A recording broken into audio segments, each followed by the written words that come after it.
The accidental death of 21-year-old Lauren Taylor Agee is a case that will keep you up at night. Here's the case. On July 25th, 2015, Lauren and her friend Hannah made the 2-hour drive from Hendersonville, Tennessee to Center Hill Lake in order to attend Wakefest. Upon arrival, they met up with Aaron, who is Hannah's boyfriend, and Aaron's best friend, Chris. This wasn't a couple hooking up their best friend situation because Lauren was in a very committed relationship at the time with someone who she called the one.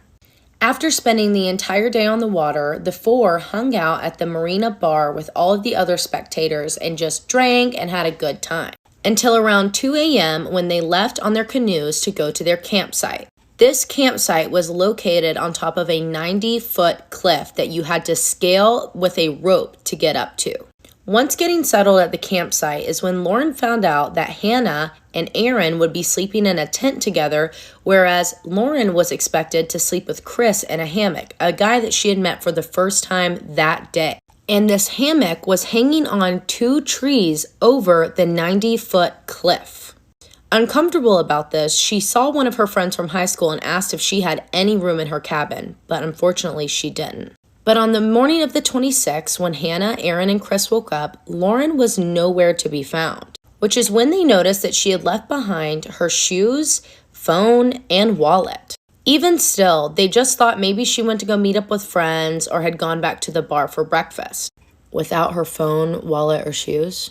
So they just carried on with their day as if nothing had happened. At around 4:30 that day, 2 fishermen were fishing in a cove on the other side of where the campsite was when they discovered the remains of Lauren Taylor Agee. She was found floating face down in the water with severe trauma on the back of her head.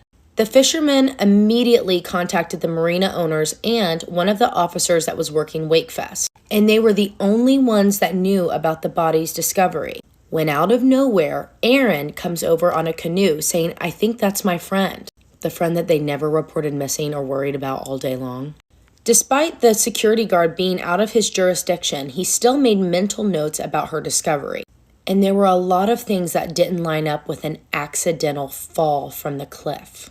And his suspicions only grew when the friends continually changed their stories over and over again. But this weird behavior meant nothing to the DeKalb County Sheriff's Department, and they let them go. After Lauren's family filed a wrongful death suit to try to get some answers, they found some new information, like how the detective on the case had never covered a homicide before.